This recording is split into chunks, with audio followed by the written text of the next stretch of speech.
So yun mga parts, good day ulit. Muli nagbabalik mga parts. At ito nga, continuation mga parts nung sa top overhaul o engine refresh na ginawa kay Mighty mga parts. So kung kayo lang mga parts mag-isa, kailangan nyo talaga to para mapagkabit nyo o ma-bolt in nyo ulit yung chassis saka yung engine ng NMAX natin mga parts. Siguro sa kahit ano, maski Aerox yan. Ito yung kasangga ko kasi hindi ko kayang mag-isa. At ito nga, nabuo ko na mga parts kasi lang wala pang mga pairings dyan. Na bleed ko na rin.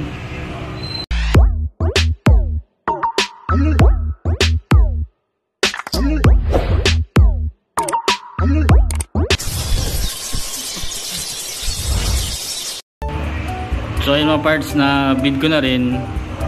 Tapos tinesting ko kung yung coolant sa kabila yung bumubulwak. Yan, yung bumubulwak. Pag once kasi na bumubulwak yung mga parts, may diferensya o may singaw dito sa bandang head. Yun, kaya importante talaga na ni-replace din talaga yung pinaka-head mga parts. Tapos bagong gasket o head gasket. Yan, tapos bago rin na base gasket. At nakapag-bleed na ako. Saglit lang, medyo madali na lang mag-bleed kasi pag nakuha nyo na yung technique, saglit na lang, you know? Tapos na-start ko na rin yun, yung tinakbo pala ni Mighty almost 66k odo yung mga parts. So ito na siya ngayon mga parts, kaya na yung itsura nya. So kahit pa paano naging okay naman kasi wala siyang naging error code mga parts.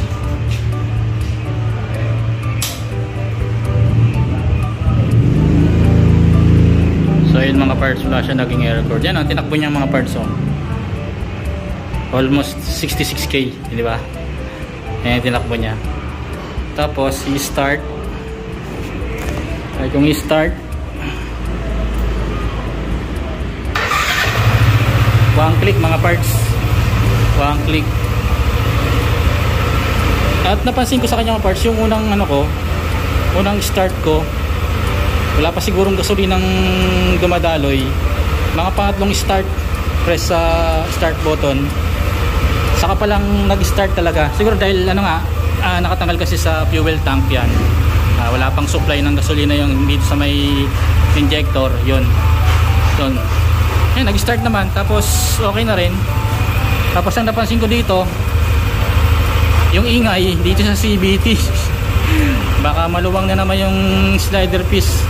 Pero sa head, sa engine, wala naman, ganun pa rin yung tahimik. Ang mga pinalitan ko pala dito mga parts, nagpalit ako ng timing chain. Yan, timing chain saka chain guide.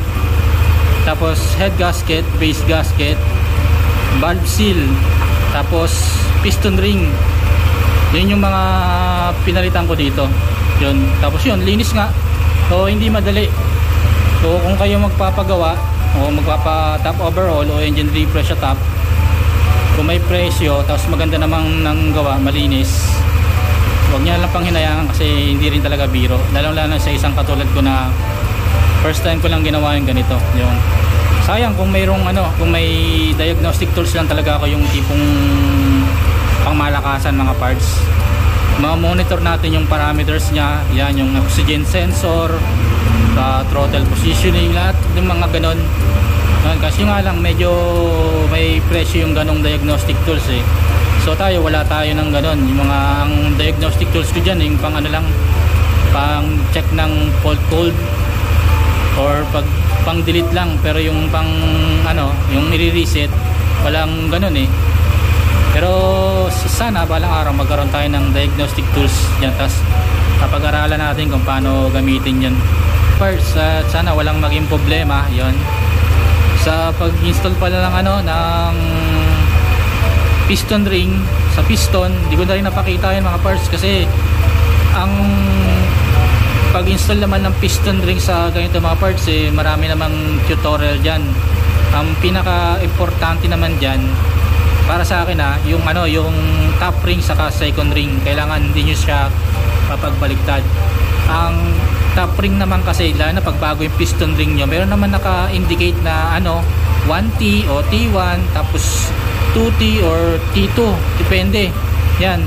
Kasi pag once na ginamit na yun, nabubura na yun pati yung pinaka kulay niya, yung coated niya, kung silver man siya or black siya, nabubura din yun sa katagalan. May mga sila, yung tawag din pag kinakapa ang second ring, yung medyo yung edges niya medyo matalas, yun ang ang second ring. Pag medyo matalas yung edges ng piston ring, yun ang second ring. Tapos yung sa top naman, smooth yung mga edges nya, yun. So yun yung mga paliwanag nung iba yan, patayin ko muna para medyo tahimik. Tapos yung sa akin naman, sinundan ko na lang kung ano yung nandun sa box nung o yung kung naka-indicate dun sa piston ring na binili kong bago. Yan, importante na pagpalit akong bagong piston ring. Sa black ko naman, goods pa naman. Sa piston ko, goods pa naman. Although nung binaklas ko talaga yun, talagang maitim talaga. Siguro pag sa iba, talagang pabibiling kayo ng piston kit. Pero kung may budget naman kayo, medyo may kamahalan din, di ba? Bibili kayong piston kit. Piston nga lang, mahal na yun. Or around mga 7 to 800. Yan. Tapos pag piston kit bibili nyo, sabihin natin mga 1,000 plus. Ganong presyo yan. Pag once na sinabing piston kit, kasama na yung piston ring, piston pin, yung collar, saka yung mga yung mga clip nya. Yun. Sa mga clip pala mga parts, kung sakasakali, kailangan talagang i-triple check nyo na nailagay nyo yun para hindi magka-problema. Yan, mahirap yun kasi may mga senaryong ganun Ayun, makapanood ko na nakalimutan yung lagay yung pinaka-clip nung ng piston. Yan, hanggang sa kumawala, masira, tumukod, kung ano may tutukod yan, hanggang sa madamay-damay na. Nadamay na yung block, pati yung Conrad o Sigunyal. Yan, ngayon basta yung connecting rod, yan, dami na mababa na dadamay. Pero yun, kahit pa paano lang ang ito, babalutan na lang yan. Iayusin ko na, pero ngayon yun na lang, ikakabit na lang yan.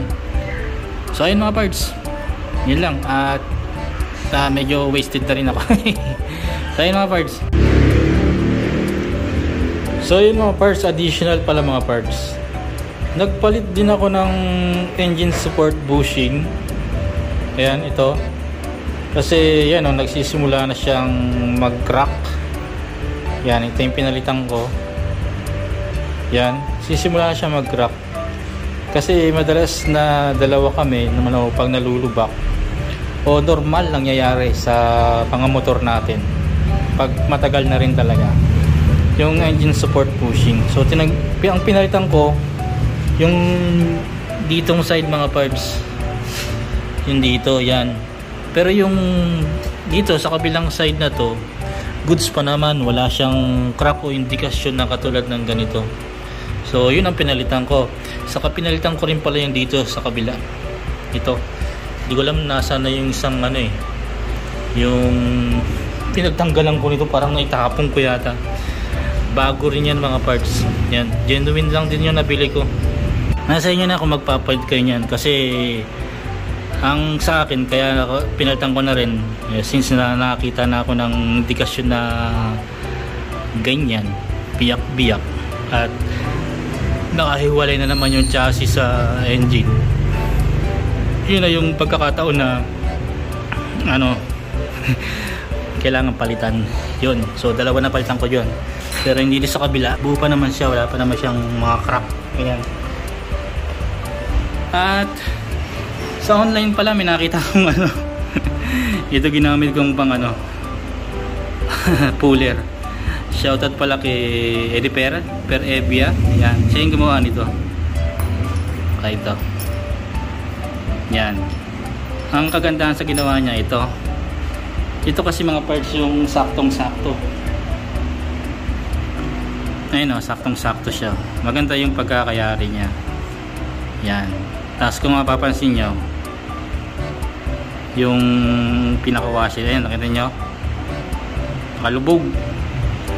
Nakalubog siya mga parts. Nakalubog siya para kung sakaling i-install nyo na yung may bago kayong ganitong engine support bushing, hindi niya matatamaan ito yung pinaka center, yung gitna. Yan. Kumbaga pag nakapasok ng ganyan, ayan o, saktong sakto lang talaga. May nabibili naman sa online, kaso lang ang karamihan palpak. At meron nakita medyo may kamahalan, nasa almost sabihin natin 1.8 ang presyuhan. Mukha namang maganda, kaso lang hindi ko na pinatos yung ganong price mga parts, kasi sa sabihin natin 1.8 na price para sa puller, di ba? Para sa puller parang pwede ka nang bumili ng magandang klaseng ratchet, di ba? Yung socket wrench, di ba? Wala naman, gamit kayo ng mga socket wrench, yung mga malaki. Hanap kayo ng size nito. Size 14 yata yung pinaka-size nito, size 12 yung itong kasing laki nitong engine support bushing. Yan. Pinaka-puller na lang. Tapos gamit kayo mga 33 ka, tapos 33 na socket wrench para sabihin natin ito yung socket wrench na malaki. Yan. Importante kasi papasok to pag pinul nyo siya, tapos may mahaba kayong ganito. Ang hirap makahanap ng ganito yung mahabang tornilyo. Yan. Pero success naman, nga lang medyo mahina yung medyo mahina yung nut. Yan, pero napakinabangan naman. Ito yung pinaka-importanteng nagawa niya, ito saka ito yan. Binili lang siguro ang bagong nut. Kailangan may mga yan, may mga ganitong mga washer, kasi kung ordinaryong washer ang gagamitin niya mga parts, ayan o, lulubog siya. Lulubog. Yan o, yan, kasi matigas talaga siya mga parts. Hindi naman pwedeng pukpukin. Pinukpok niya, ako kasos kang malupit. So yan, salamat kay Ediper. Yan, nag-provide ng puller. Salamat sa iyo, pre. Yan. So yan mga parts, share ko lang yung ginamit ko sa puller, at di ko na rin napakita kasi first time kong gumamit ng ganitong puller. Makukuha nyo naman talaga pag pag-aaralan nyo. So ayun mga parts,